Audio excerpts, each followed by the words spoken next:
Mga minamahal na kapatid, sa umaga pong ito, 2 punto ang ating pagninilay. Una, nakita po ninyo, sa simula pa lang ng Ebanghelyo, ay nag-uusap-usap ang mga kalaban ni Jesus. Ano po ang kanilang pinag-uusapan? Ang pinag-uusapan po nila ay kung paano nila ipapahamak si Jesus. Ang pinag-uusapan po nila ay kung papaano nila sisiluin si Jesus sa pamamagitan ng iba't ibang paraan. Kumbaga, naghihintay lang sila, nag-aabang ng pagkakataon na mamali o hanapan ng mali, hanapan ng butas si Jesus para kanilang ipahamak ito. Amen. So yun po ang kwento. Kaya nga po, sino ba yung mga kalaban ni Jesus? Yung mga Pariseo, yung mga alagad ni Herodes. Bakit ho? Kasi ito yung mga tao na walang inisip na mabuti, kundi ang inisip nila ay masama para kay Jesus. Amen. Makikita na natin at madaling makita ano ba ang katangian ng mga kalaban ng Diyos. Amen. Ang mga katangian ng kalaban ng Diyos, walang laman ang kanilang puso, walang laman ang kanilang isip, kundi ang kapahamakan ng kanilang kapwa. Amen.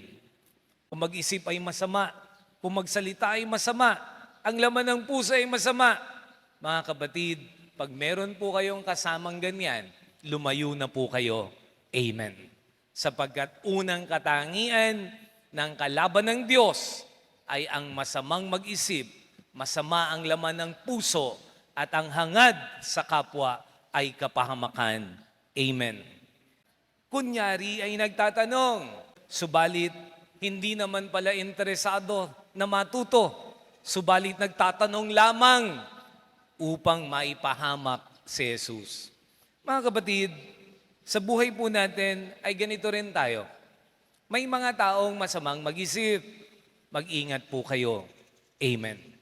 Kung i-apply po natin sa buhay natin ngayon, mga minamahal na kapatid, di na po tayo kailangang lumayo sapagkat ang tinutukoy dito ni Jesus, masamang mag-isip, masamang magsalita, nag-uusap-usap patungkol sa kasamaan ng kanilang kapwa, nag-usap-usap kung papaano higit pang maipapahamak ang kanilang sinisitsit. Amen. Kaya mga minamahal na kapatid, si Marites ay kalaban ng Diyos. Amen. Mag-ingat po kayo.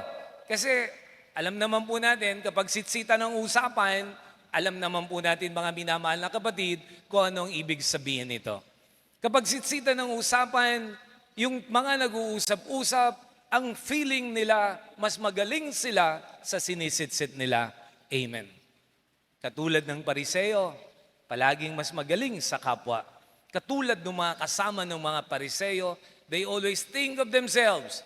Mas magaling sa kapwa, mas mababa ang kanilang kapwa.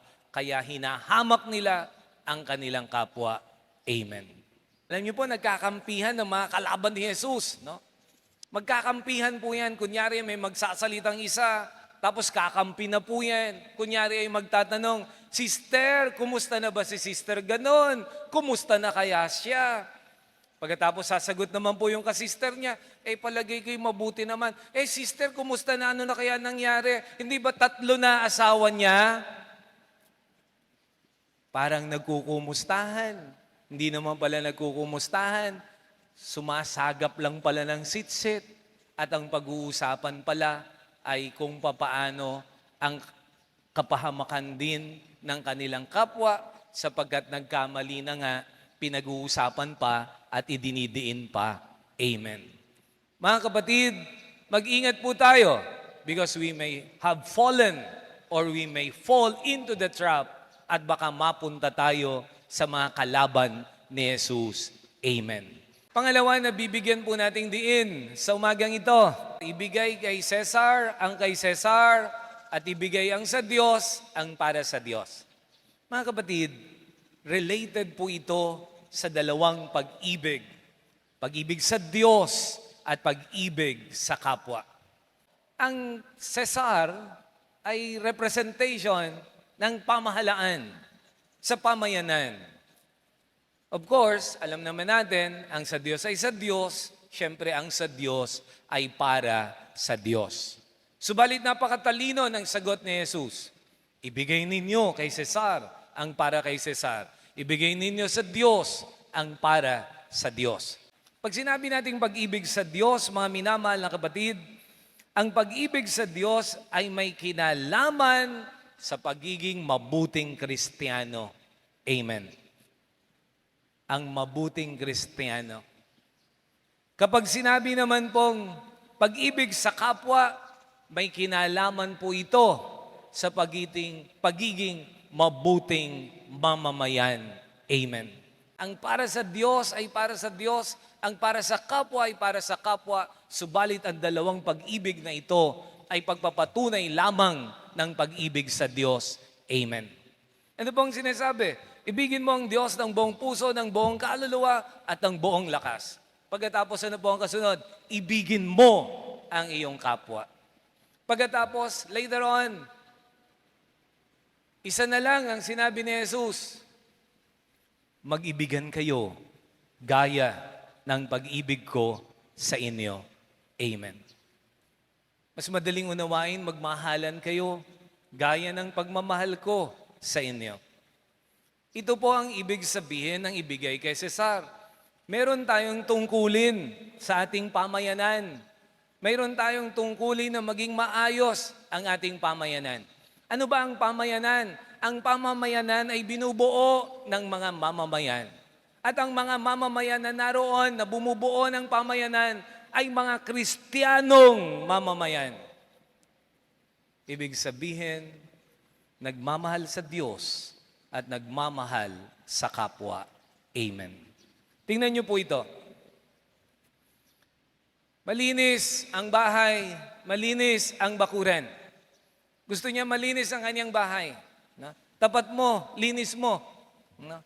Tapat mo, linis mo, basura ko, tapon ko sa tapat mo. Parang mahirap yung ganun.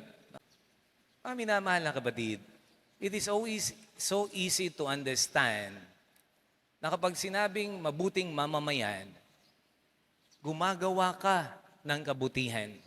Napakadaling unawain at alam naman natin na doon sa loob ng pamayanan, doon magaganap ang pakikipagkapwa-tao.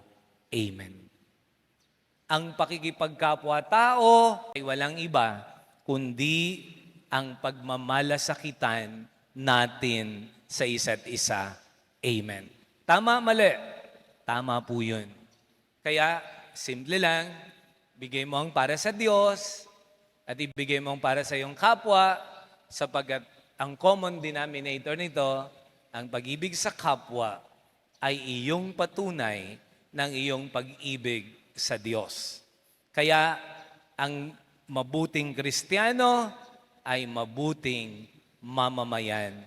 Amen.